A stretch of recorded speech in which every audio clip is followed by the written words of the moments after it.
बेटा वसुंधरा, तुम अब विवाह योग्य हो चुकी हो। हमें लगता है कि किसी योग्य राजकुमार को देखकर तुम्हारा विवाह कर देना चाहिए। पिताजी, आप भी ना हमेशा मेरी शादी की ही चिंता करते रहते हैं। मेरा मन अभी विवाह करने का नहीं है। बेटी, तुम नहीं जानती, एक पिता का सबसे बड़ा कर्तव्य होता है कि वो अपने जीते जी अपनी बेटी को सुखी देखे। अगर तुम्हारी माँ आज जीवित होती तो कितना प्रसन्न होती। और तुम जानती ही हो, मेरा स्वास्थ्य अब पहले जैसा नहीं रहा। बस इतना चाहता हूं कि तुम्हें सुरक्षित देखकर शांति से आंखें बंद कर सकूं। पिताजी, ऐसी बातें मत कीजिए। मैं विवाह के लिए तैयार हूँ, लेकिन मेरी एक शर्त है। मैं उसी पुरुष से विवाह करूंगी जो मुझसे प्यार करता हो, मेरी दौलत से प्यार ना करता हो। यदि ऐसा कोई मिल जाए तो मैं विवाह कर लूंगी। मंत्री वीर प्रताप पास ही बैठा सब सुन रहा था। उसकी आंखों में कुछ और ही योजना चल रही थी। उधर समृद्धिपुर गांव, वहीं रहता था दयाल अपने दो बेटों आदित्य और मोहन के साथ। दोनों हमशक्ल थे, बस अंतर इतना था, एक गोरा और आकर्षक, दूसरा सांवला और शांत स्वभाव का। मोहन हर काम पिता से पूछकर करता था, लेकिन दयाल का स्नेह हमेशा आदित्य पर ही अधिक रहता। पिताजी, हम दोनों जंगल लकड़ी काटने जा रहे हैं, जल्दी लौट आएंगे। माँ से कह दीजिएगा साथ में खाना खाएंगे। पहले लकड़ियां तो काट कर ला, तुझे हर समय खाने की पड़ी रहती है। कुछ अपने बड़े भाई आदित्य से सीख, वो चुपचाप काम करता है, और एक तू है बस बोलता ही रहता है।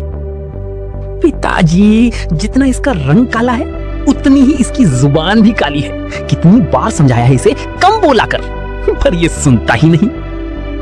दोनों भाई जंगल की ओर चल पड़े। कुछ दूर जाकर वे एक घने वन में पहुंचे। मोहन सूखी लकड़ियां काटने लगा, लेकिन आदित्य एक हरे भरे पेड़ को ही काटने लगा। भैया, ये पेड़ तो हरा भरा है, जंगल में इतने सूखे पेड़ हैं, उन्हें काट लो। इस पेड़ को दर्द होता होगा। बस कर अपना ज्ञान, मुझे मत सिखा क्या काटना है। पेड़ों को दर्द होता है, बैल बुद्धि कहीं का। तभी पास ही तपस्या कर रहे एक साधु की ध्यानावस्था भंग हुई। लकड़ियों की आवाज ने उन्हें जगा दिया। बेटा, इधर आओ, मैं तुम दोनों से कुछ पूछना चाहता हूँ। दोनों भाई साधु के पास पहुंचे और प्रणाम किया। प्रणाम महात्मा जी, आदेश करें। तुम दोनों एक जैसे दिखते हो, शायद बुद्धि भी समान हो।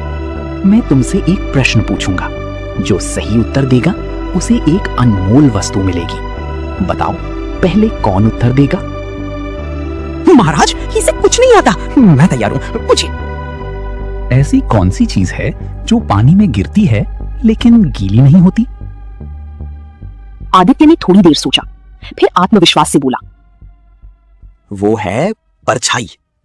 पानी में गिरती है पर गीली नहीं होती। सही उत्तर। तुम सच में बुद्धिमान हो। साधु ने अपनी शक्ति से एक चमकता हुआ पत्थर उत्पन्न किया।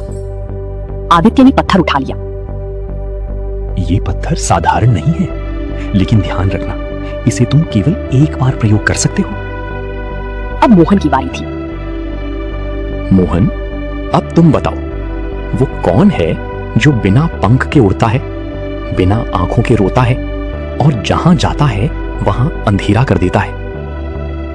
मोहन ने गहरी सांस ली, कुछ पल सोचा, फिर बोला, वो है बादल।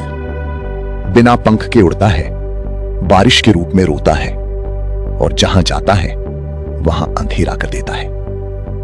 मोहन, तुमने कठिन प्रश्न का उत्तर दिया है, तुम भी योग्य हो। साधु ने दूसरा पत्थर उत्पन्न किया। साधु इतना कहकर अंतर ध्यान हो जाता है। मोहन और आदित्य दोनों पत्थर लेकर अपने घर की ओर चल देते हैं। रास्ते भर आदित्य के चेहरे पर उत्साह था, जबकि मोहन शांत था। थोड़ी देर बाद दोनों अपने घर पहुंच जाते हैं। अरे ये क्या, तुम दोनों खाली हाथ ही जंगल से वापस आ गए हो? और लकड़ियां कहाँ हैं? क्या सारा दिन यूं ही भटकते रहे? आदित्य के चेहरे पर हल्की मुस्कान थी। उसके मन में अब गरीबी खत्म करने का सपना दौड़ रहा था। पिताजी, आज से हमारी किस्मत बदलने वाली है। हम अब गरीब नहीं रहेंगे। मेरे हाथ में जो ये पत्थर है, ये कोई साधारण पत्थर नहीं है। एक दिव्य साधु ने हमें दिया है। उन्होंने कहा है, जो भी इससे सच्चे मन से मांगोगे वो तुरंत मिलेगा, लेकिन सिर्फ एक बार। अरे बेटा, तुम ये कैसी बातें कर रहे हो? क्या सच में किसी पत्थर से इंसान की किस्मत बदल सकती है? ये सब तो कहानियों में अच्छा लगता है, असल जिंदगी में ऐसा कुछ नहीं होता। पिताजी, आदित्य भैया सच कह रहे हैं। वो साधु कोई साधारण व्यक्ति नहीं थे। उन्होंने हम दोनों से प्रश्न पूछे, हमने सही उत्तर दिए। खुश होकर उन्होंने हमें ये पत्थर दिया और कहा, लालच मत करना, सोच समझ कर मांगना। हाँ, मुझे पता है आदित्य बहुत बुद्धिमान है, वो हर सवाल का जवाब दे सकता है, लेकिन मुझे समझ नहीं आता मोहन, तूने भी सही जवाब दे दिया। तुझसे तो बैलों को भी दया आ जाए। पिताजी अब समय बर्बाद मत कीजिए, एक बड़ा सा खाली बक्सा लाइए। मैं इस पत्थर से मांगता हूँ कि वो सोने चांदी से भर जाए, फिर देखिए पूरा गांव हमें सलाम करेगा। वाह बेटा, जैसी तेरी सूरत सुंदर है वैसी ही तेरी बुद्धि भी तेज है। चलो अभी बक्सा लाता हूँ। दयाल घर के अंदर जाकर एक बड़ा सा बक्सा लेकर आता है। मैं चाहता हूं कि ये बक्सा सोने और चांदी से भर जाए। बक्सा कुछ क्षणों में सोने और चांदी से भर जाता है। दयाल देखकर बहुत खुश होता है। हम अमीर हो गए, अब कोई हमें गरीब नहीं कहेगा। मोहन, तू क्या देख रहा है? तेरे पास भी पत्थर है, मांग ले कुछ। कल पता नहीं ये काम करे या ना करे। भैया, मुझे इतने धन की आवश्यकता नहीं है। जरूरत से ज्यादा धन इंसान को बदल देता है। मैं जितना है उसमें खुश हूं। मूर्ख, अरे धन से ही सम्मान मिलता है। आज नहीं मांगेगा तो सारी जिंदगी पछताएगा। और सुन ले, ये सारा धन आदित्य का है, इस पर तेरा कोई अधिकार नहीं। मोहन अब दयाल से नाराज होकर घर से जंगल की ओर चला जाता है। मोहन जंगल में एक पेड़ के नीचे बैठा था। तभी उसने देखा मंत्री एक औरत को मार रहा था। मोहन तुरंत उस मंत्री के पास जाता है। महाराज, आप एक स्त्री पर हाथ क्यों उठा रहे हैं? इसने क्या अपराध किया है? तुम कौन होते हो बीच में आने वाले? ये मामला राज्य का है। अभी यहां से चले जाओ, वरना तुम्हारी भी जान जा सकती है। अन्याय चाहे कोई भी करे, गलत ही होता है। मैं चुप नहीं रहूंगा। इस स्त्री को छोड़ दीजिए। मंत्री मोहन को मारने ही वाला था। तभी मोहन पत्थर से कहता है, मैं चाहता हूं कि ये मंत्री अभी इसी क्षण पत्थर का बन जाए। ये कैसे हुआ? तुम कोई साधारण व्यक्ति नहीं हो। मोहन पूरी सच्चाई बता देता है। तभी वही साधु प्रकट होते हैं। मोहन, अधिकांश लोग इस पत्थर से धन मांगते हैं, लेकिन तुमने किसी की जान बचाई। तुम्हारा हृदय निर्मल है। याद रखो, सच्चा धन सोना नहीं, चरित्र होता है। इतना कहकर साधु फिर से अदृश्य हो जाते हैं। अच्छा ये बताओ, वो मंत्री तुम्हें क्यों मार रहा था? तुम कौन हो? किस गांव की रहने वाली हो? सच सच बताओ, डरो मत। अब मैं तुम्हारे साथ हूं। मैं पास के गांव की रहने वाली हूँ। इस दुनिया में मेरा कोई नहीं है, ना माता पिता, ना भाई बहन। मैं अकेली अपनी छोटी सी जमीन और घर पर गुजारा करती थी। वो मंत्री कई दिनों से मुझ पर नजर रखे हुए था। वो मुझे मारकर मेरी जमीन और संपत्ति हड़प लेना चाहता था। आज वो मुझे धोखे से यहाँ जंगल में ले आया। अगर तुम समय पर नहीं आते तो शायद मैं आज जिंदा नहीं होती। मोहन, हमें यहाँ से जल्दी चलना होगा। मंत्री के सैनिक कभी भी यहाँ पहुंच सकते हैं। मोहन ने इधर उधर देखा। जंगल में सन्नाटा था, लेकिन खतरा अभी भी टला नहीं था। वो उस स्त्री को साथ लेकर जंगल के बाहर की ओर चल देता है। कुछ समय बाद वो उसे अपने घर ले आता है। अरे मोहन के बच्चे, ये कौन है? तू किसे अपने साथ उठा लाया है? क्या तू इसे जानता भी है? कहाँ की है? कौन है इसके माता पिता? आजकल के जमाने में किसी पर भी भरोसा नहीं किया जाता। पिताजी, ये बहुत ही गरीब और बेबस है। इसका इस दुनिया में कोई सहारा नहीं है। एक मंत्री इसे मारने की कोशिश कर रहा था। अगर मैं समय पर नहीं पहुंचता तो आज ये जिंदा नहीं होती। मैंने इसे बचाया है और इंसानियत के नाते इसे घर लाया हूं। अरे, अगर मंत्री इसे मार रहा था तो जरूर कोई बड़ी चोर होगी। राज्य का मंत्री यूं ही किसी को नहीं मारता। मुझे तो ये सब साजिश लगती है। इसे तुरंत राजा के हवाले कर देना चाहिए। और तू इसे अपने घर ले आया। पिताजी, आप कैसी बातें कर रहे हैं? गरीब होना कोई अपराध नहीं होता। क्या आपकी नजर में हर गरीब इंसान चोर होता है?